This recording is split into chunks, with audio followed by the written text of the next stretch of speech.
The dust of the high plains clung to Jedediah like a second skin, a gritty shroud he'd worn for 20 years since the war had spat him out, hollowed and haunted.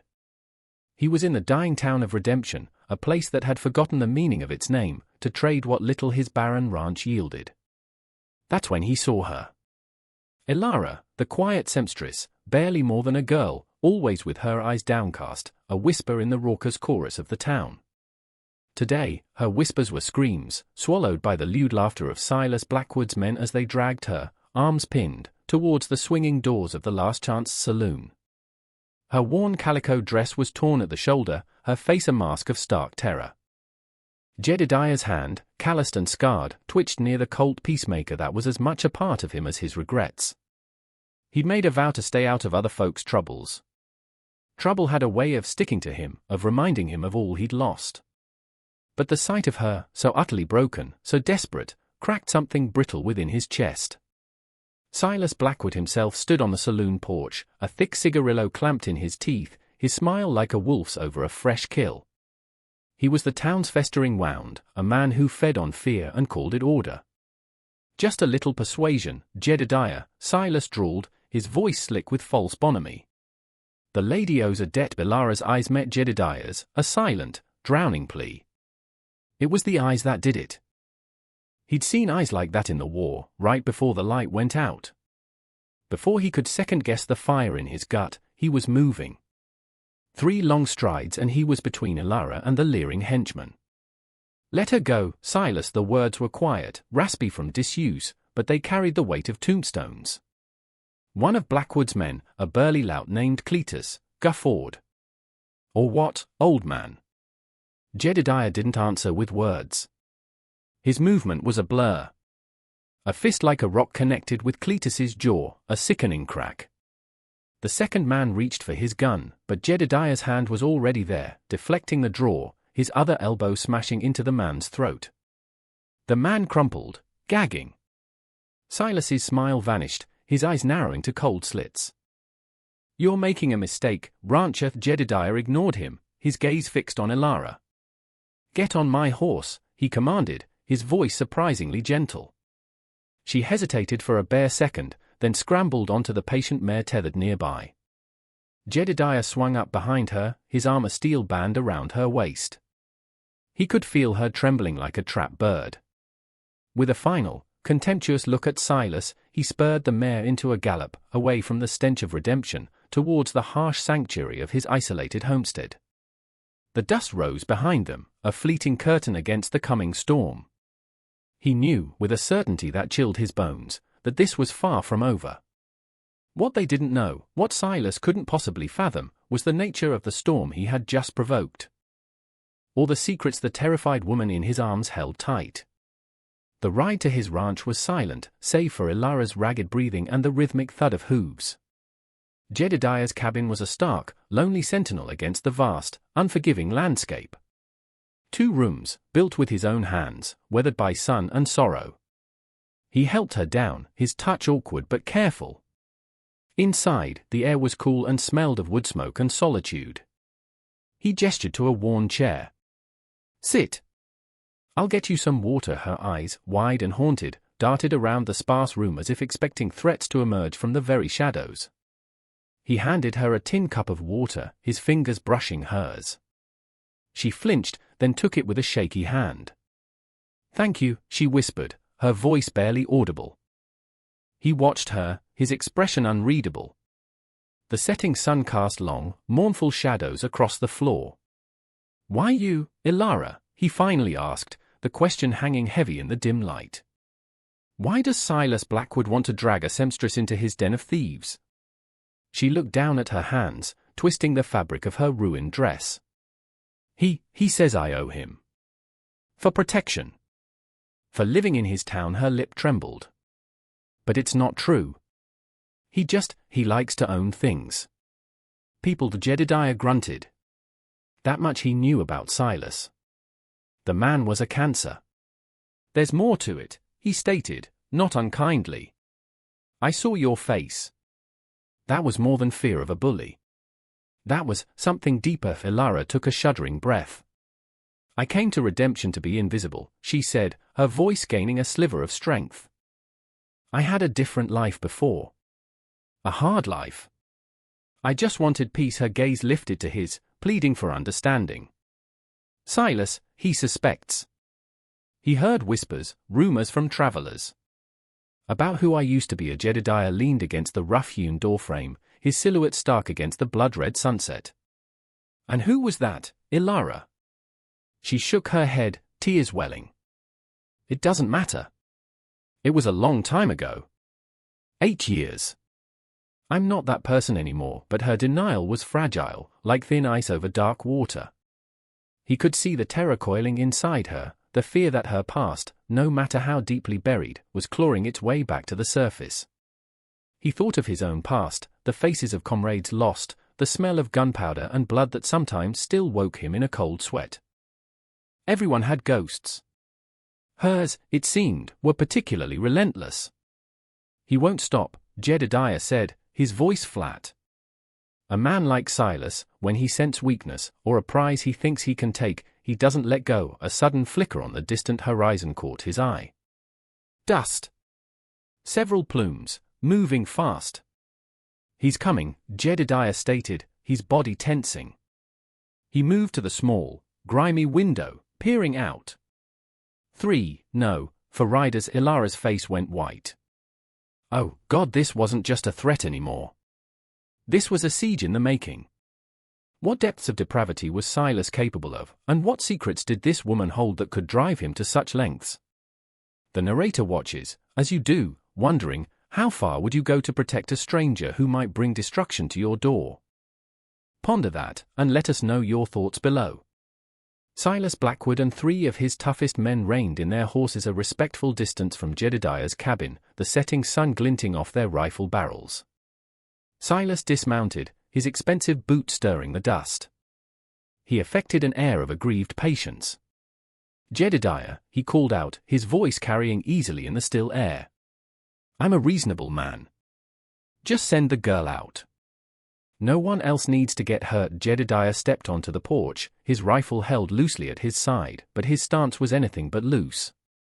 He was rooted to the spot, immovable as the ancient mesas. Ilara watched from the sliver of space at the edge of the window, her heart hammering against her ribs. She's not going anywhere, Silas. Jedediah's voice was like granite. This is my land. You're trespassing, Silas chuckled, a dry, humorless sound. Your land?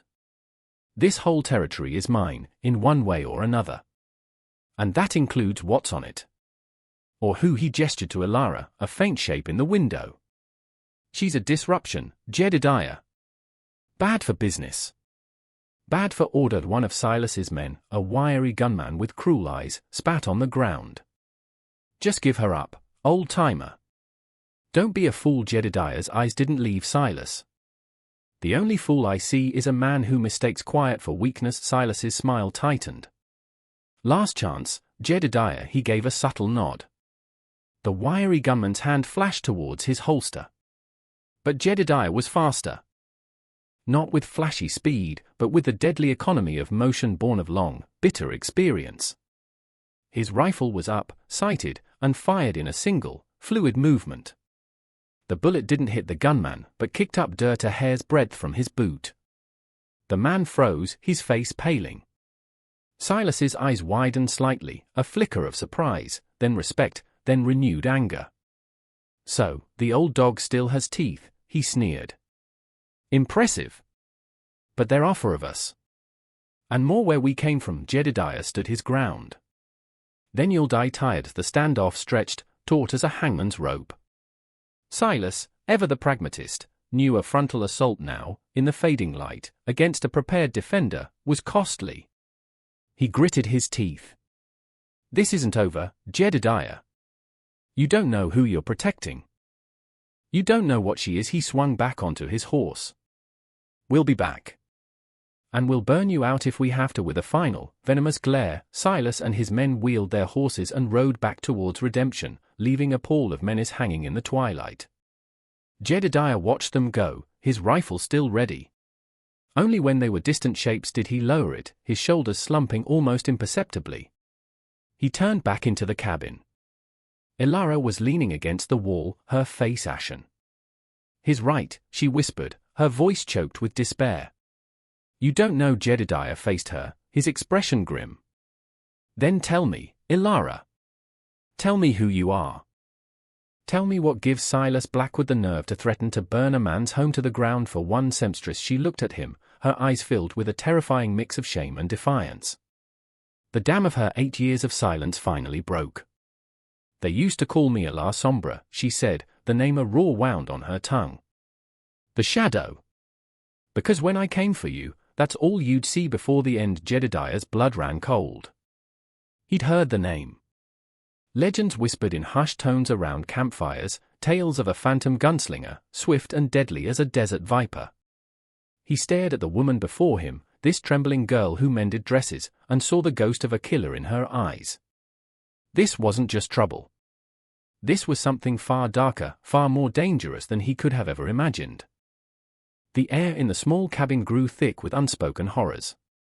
La Sombra. The name itself conjured images of blood and dust, of lives cut short with brutal efficiency. Jedediah felt a cold knot tighten in his stomach. He had faced death many times, but this was different. This was a legend made flesh, cowering in his home. "Silas," Ilara continued, her voice gaining a desperate urgency, "he's not the true threat. He's a puppet, a greedy fool dancing to a richer, crueler tune." Her eyes locked onto Jedediah's, reflecting the flickering lamplight and an abyss of fear. "Years ago, I rode for a man named Cortez.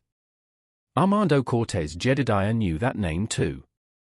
A cattle baron, some said, but others whispered he was a king of outlaws, his empire built on brutality and fear, stretching across territories, his influence like a creeping plague. "Cortez," Ilara's voice trembled, "he doesn't tolerate disloyalty. He doesn't tolerate loose ends. I was his enforcer. His right hand of vengeance." She paused, swallowing hard. "I did things, Jedediah. Terrible things. Things I can never undo." A tear traced a path through the grime on her cheek. "I saw too much, learned too much. About his operations, his methods. When I tried to leave, to escape that life, he marked me for death. He put a bounty on my head so large it would tempt a saint." Jedediah listened, his weathered face impassive, but his mind reeling. This wasn't just a local dispute. This was organized evil, a systematic hunt by a powerful, ruthless tyrant. Silas wasn't just a town bully, he was likely an agent of Cortez, or perhaps hoping to curry favor by delivering such a high-value target. Silas must have recognized me, or the rumors finally reached him clearly enough. "He wants the bounty," Ilara concluded, her shoulders slumping. "Or perhaps Cortez himself is closer than I thought." The true, deeper evil was now laid bare. It wasn't just Silas's possessiveness, it was the long, murderous reach of a criminal empire. Ilara was not just a victim of circumstance, she was a fugitive from a past that was actively, violently trying to reclaim her. Jedediah looked at her, at the raw pain and regret etched onto her young face. He saw not La Sombra, the feared gunslinger, but Ilara, a woman desperate for a redemption she believed impossible. He saw a reflection of his own desire to escape a past that refused to stay buried. His voice, when he finally spoke, was low and gravelly. "They'll burn this place to the ground to get to you." Ilara met his gaze, a flicker of the old fire returning to her eyes, the steel forged in years of survival. "Then we fight," she said, not as La Sombra, but as Ilara, the woman who had tasted peace and would not surrender it easily. A new sound reached them, carried on the night wind. Not just a few riders this time. It was the drumming of many hooves, the faint, menacing jingle of spurs and gear. Silas was returning, and he was bringing an army. The siege was about to begin in deadly earnest. He noticed something that made his blood run cold, the glow of torches, like malevolent eyes, appearing in the darkness, encircling them. Everything was about to get much worse. The cabin, once a refuge, now felt like a trap. The flickering torchlight outside cast dancing, demonic shadows on the rough walls. Jedediah checked his rifle, his movements precise and economical. Ilara, surprisingly, was calm, a stark contrast to her earlier terror. It was the calmness of a storm's eye, a dangerous stillness. She moved to a loose floorboard Jedediah hadn't known existed and pulled out a worn leather satchel. From it, she withdrew 2 Colt Navy revolvers, their steel gleaming dully. She checked them with an expert's touch, her hand steady. The transformation was unnerving. The timid seamstress was gone, replaced by someone else, someone formidable. "They'll try to burn us out first," she said, her voice low and steady, "or draw us into the open." Jedediah nodded, peering through a crack in the shutters. "At least a dozen, maybe more." Silas entered the saloons for this, the first Molotov cocktail, a bottle filled with oil and a burning rag, arced through the night and shattered against the cabin wall, flames licking upwards. Then another. And another. "They're trying to flush us towards the front," Jedediah observed, his eyes scanning the tree line. Bullets began to thud into the logs, splintering wood. "Stay low," he grunted, returning fire, each shot carefully aimed. Ilara was beside him, her own pistol barking, not wildly, but with chilling accuracy. A yelp from the darkness indicated one of her shots had found its mark. The fight was desperate, a whirlwind of smoke, gunfire, and the roar of flames. Jedediah fought with the grim determination of a man defending his last bastion, but Ilara fought with a lethal grace that was both terrifying and mesmerizing. She moved like a phantom, anticipating their attackers' moves, her shots precise, deadly. La Sombra was unleashed. Hours passed in a brutal ballet of attack and defense. The cabin was taking a beating, parts of the roof now smoldering. Their ammunition was dwindling. Dawn was a faint promise in the eastern sky, but Jedediah knew they wouldn't last that long. Silas, impatient, roared from the darkness, "Give her up, Jedediah! Or die with her!" Jedediah looked at Ilara, her face smudged with soot, her eyes blazing with a fierce light. He saw not a monster, but a survivor, a fighter. And in that moment, his own ghost seemed to recede. He was no longer just protecting a stranger, he was fighting alongside an equal, for a cause that felt righteous. "We can't hold here," he said, his voice raspy from smoke. "We need to break out." "Take the fight to them," Ilara nodded. "The saloon," she said, a grim understanding passing between them. "It started there. It needs to end there." It was a desperate gamble, almost suicidal. But staying meant certain death by fire or bullet. They had to go back to redemption, back to the very place that symbolized Ilara's forced exposure. Could they turn the tables? Could the feared gunslinger, once hidden, now step fully into the light and reclaim not just her life, but her soul? The narrator leans in, a whisper to your conscience, when all seems lost, when the flames are at your door, where do you find the strength to fight for one more dawn? Share your resolve, your story of courage, in the comments. We are all listening. This was more than a battle for survival. This was a reckoning. Under the cover of a volley of their remaining bullets, they burst from the back of the burning cabin, melting into the pre-dawn gloom, heading for a final, desperate confrontation in the heart of Silas Blackwood's domain. The town of redemption would live up to its name, or become their grave.